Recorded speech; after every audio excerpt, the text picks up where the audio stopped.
కార్యక్రమంతో నాకు ఒక నమ్మకం ఉంది. ఇక్కడ కానీ ఆ మందిరం ఏర్పాటు చేస్తే ఈ చుట్టుపక్కల ప్రాంతం అంతా కూడా బ్రహ్మాండంగా అభివృద్ధి చెందుతుందని ఆయన తాలూకా సందేశం కొన్ని వేల మందికి మనం తీసుకొని వెళ్ళడానికి ఈ ప్రాంతం మనకి ఎంతో ఉపయోగపడుతుంది. ఆ ఆలోచన, ఆ శక్తి మనం కాపాడుకుంటూ ముందుకు నడిపించాలి. ఈ రోజు ఈ మంచి అవకాశంతో ఇక్కడికి వచ్చాం కాబట్టి ఆ సంకల్పంతో వెళ్తున్నాను. ఖచ్చితంగా ఇక్కడ మందిరాన్ని ఎంత తొందరగా వీలైతే అంత తొందరగా ఏర్పాటు చేస్తాను. నాకున్నటువంటి లక్ష్యం వచ్చే సంవత్సరానికి అది ఏర్పాటు చేయాలని. దానికి అందరూ కూడా సహకరిస్తే, ఆ భగవంతుడు కూడా సహకరిస్తే వచ్చే సంవత్సరానికల్లా అది కూడా మనం ప్రారంభోత్సవం చేసుకుందాం. అలాగే ఇక్కడ ఉన్నటువంటి యువతి యువకులు మీకు మంచి ఉద్యోగ అవకాశాలు రావాలని ఒక ప్రయత్నం మళ్ళీ ప్రభుత్వంలో చేస్తున్నాం. అన్ని రకాలుగా సదుపాయాలు ఒకటి మీద చేసుకుని వెళ్తున్నాం. కానీ ఉద్యోగాలు వచ్చేటప్పటికి మన జిల్లా వాసులందరూ ఇతర జిల్లాలు వెళ్ళి పనిచేయాల్సి వస్తుంది. పిల్లలకి పాపం తల్లిదండ్రులు కష్టపడి చదివిస్తున్నారు, కానీ ఉద్యోగాలు మాత్రం ఎక్కడెక్కడో వెతుక్కుంటున్నారు. కాబట్టి మన జిల్లాలో అన్ని సదుపాయాలు ఉన్నాయి, బ్రహ్మాండమైన నదులు ఉన్నాయి, మానవ వనరులు ఉన్నాయి, ఎక్కడా లేనటువంటి అవకాశాలు మన జిల్లాలో ఉన్నాయి. కానీ పెట్టుబడులు లేక మనకి ఇబ్బందులు పడుతున్నాం. కంపెనీలు ఎక్కడికి రావట్లేదు. కంపెనీలన్నీ ఇంకెక్కడో పెట్టుకుంటే ఉద్యోగాల కోసం ఆ కంపెనీలు ఎత్తుకుంటూ మనం వెళ్తున్నాం. అందుకని ఈ రోజు ప్రభుత్వం తరఫున దృష్టి పెట్టాం. ఎమ్మెల్యే గారిది గాని, నాది గాని, మంత్రి గారు అచ్చెన్నాయుడు గారిది గాని, మా అందరి ఆలోచన ఒకటే, శ్రీకాకుళంలో పెట్టుబడులు పెంచాలి. పెద్ద పెద్ద కంపెనీలు మనం ఆహ్వానించుకొని ఇక్కడే ఆ కంపెనీలు పెట్టే విధంగా తయారు చేయాలని. అది చేయగలిగితే మన జిల్లా వాసులు, ముఖ్యంగా యువత ఎవరైతే ఉన్నారో, దూర ప్రాంతాలకి విదేశాలకి ఎక్కడికి వెళ్లకుండా మన తల్లిదండ్రుల దగ్గరే, గ్రామాల దగ్గరే వాళ్ళు కూడా పని చేసుకునే అవకాశం వస్తుంది. దాని మీద మేము దృష్టి పెట్టాం. అది కూడా రానున్న కాలంలో పెద్ద ఎత్తున సాధించి తీరుతామని కూడా తెలియజేస్తున్నాను. అలాగే ఈ రోజు విమానయాన శాఖకు మంత్రిగా ఉన్నాను కాబట్టి ఎప్పుడు చిరస్థాయిగా జిల్లాలో ఉండిపోయే విధంగా ఒక ఎయిర్పోర్ట్ ను కూడా నిర్మించాలనే నిర్ణయంతో చంద్రబాబు నాయుడు గారి తాలూకు ఆశీస్సులతో ముందుకు నడుస్తున్నాం. కొంతమందికి అవహేళన చేయొచ్చు, ఎయిర్పోర్ట్ ఏంటి, శ్రీకాకుళం ఏంటని. అలాగే అనుకున్నారు చాలా దగ్గరలో కూడా. ఇప్పటికీ కూడా కొన్ని ప్రాంతాల్లో ఎయిర్పోర్ట్లు కడుతుంటే అసలు ఈ ప్రాంతంలో ఎయిర్పోర్ట్ అవసరం ఉందా, ఎవరు వెళ్తారు ఇందులో ఫ్లైట్లో అని. కానీ మనం ఒక కార్యక్రమం చేసినప్పుడు రేపు గురించో, ఎల్లుండి గురించో, అవతలనాడు గురించో ఆలోచించడం కాదు. 10 సంవత్సరాలు, 20 సంవత్సరాలు, 30 సంవత్సరాల తర్వాత కూడా ఆలోచించాలి. ఈ రోజు మనం ఏర్పాటు చేసుకుంటే ఎయిర్పోర్ట్ ఒక 10 సంవత్సరాల్లోనే బ్రహ్మాండంగా అభివృద్ధి చెందుతుంది ఆ ప్రాంతం అంతా కూడా. ఆ ఉద్దేశంతో భవిష్యత్తును ఆలోచించుకొని మన జిల్లాకి కూడా ఒక ప్రత్యేకమైనటువంటి ఎయిర్పోర్ట్ ఏర్పాటు చేయడానికి కార్యక్రమాలు కూడా ముందుకు నడిపిస్తున్నాం. పోర్టు కూడా మూలపేటలో వస్తుంది. అది కూడా త్వరితగతిన పూర్తి చేయాలని. ఎందుకంటే చాలా మంది మత్స్యకారులు మన జిల్లాలో ఉన్నారు. చెన్నై వెళ్తున్నారు, గుజరాత్ వెళ్తున్నారు, వెస్ట్ బెంగాల్ లో పనిచేస్తున్నారు, లేకపోతే ఇతర దేశాలు వెళ్ళిపోతున్నారు.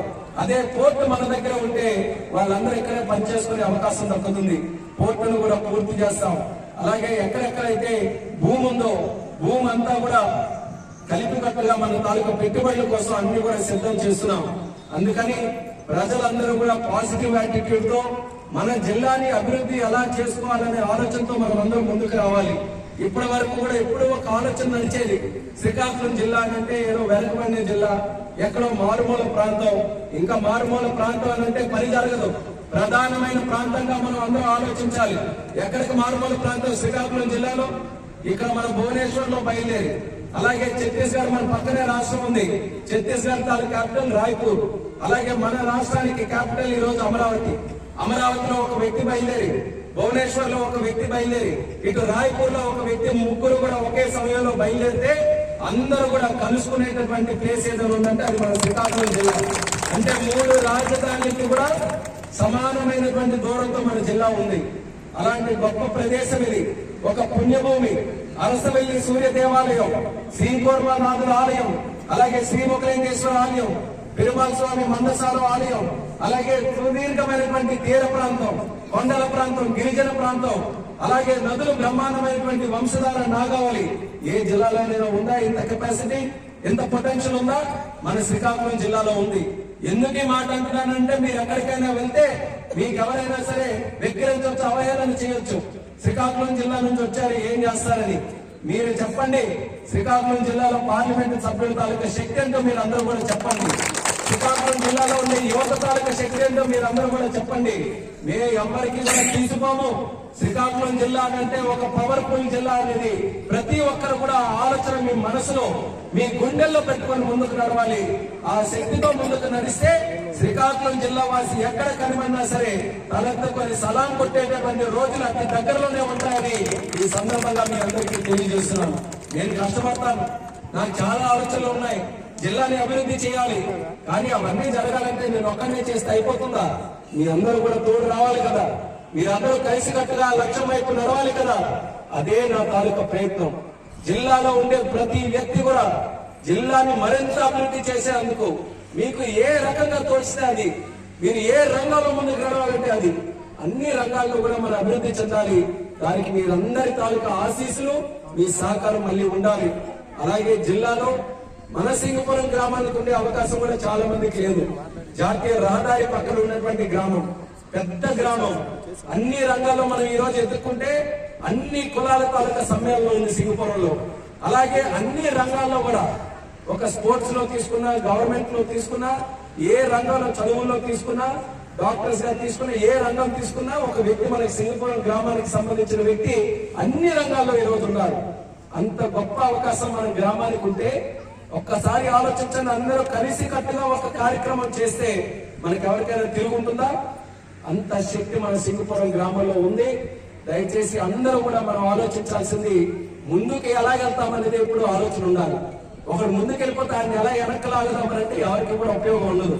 అందుకని ప్రతి ఒక్కరు మంచి ఆలోచనలతో ముందుకు రావాలని, స్వామి వివేకానంద గారి తాలూకా అసలైనటువంటి శక్తి, ఆదర్శం ఏదైతే ఉందో ప్రతి ఒక్కరు కూడా ఉనికిపరుచుకొని ముందుకు నడవాలని ఈ సందర్భంగా తెలియజేసుకుంటూ, సింగపురం గ్రామం మళ్ళీ చెప్తున్నాను, నాకెప్పుడు కూడా ఎంతో అభిమానం ఉన్నటువంటి గ్రామం. గ్రామానికి ఏ సందర్భంలో వచ్చినా సరే ఏదో వేరే గ్రామానికి వెళ్ళినట్టు ఉండదు. నా సొంత గ్రామం నుండి వెళ్తే ఏ రకంగా ఆప్యాయతగా ప్రతి ఒక్కరు కూడా పలకరిస్తారు.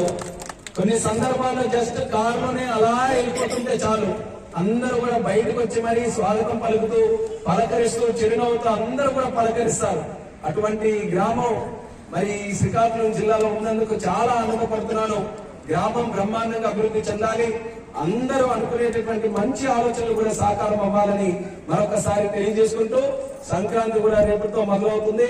భోగి, సంక్రాంతి, కనుమ శుభాకాంక్షలు కూడా అందరికీ కూడా మరొకసారి తెలియజేసుకుంటూ, మీ అందరితో పాటు కార్యక్రమంలో పాల్గొనే అవకాశం ఎంతో సంతోషంగా ఉంది. భవిష్యత్తులో కూడా మళ్ళీ ఏదో ఒక అవకాశం చూసుకొని గ్రామంలో కూడా ఒక మంచి ప్రోగ్రామ్ కి అటెండ్ అవుతానని సందర్భంగా తెలియజేస్తూ మీ అందరి దగ్గర సెలవు తీసుకుంటున్నాను. జై హింద్, జై జగన్మోహన్ బాబు.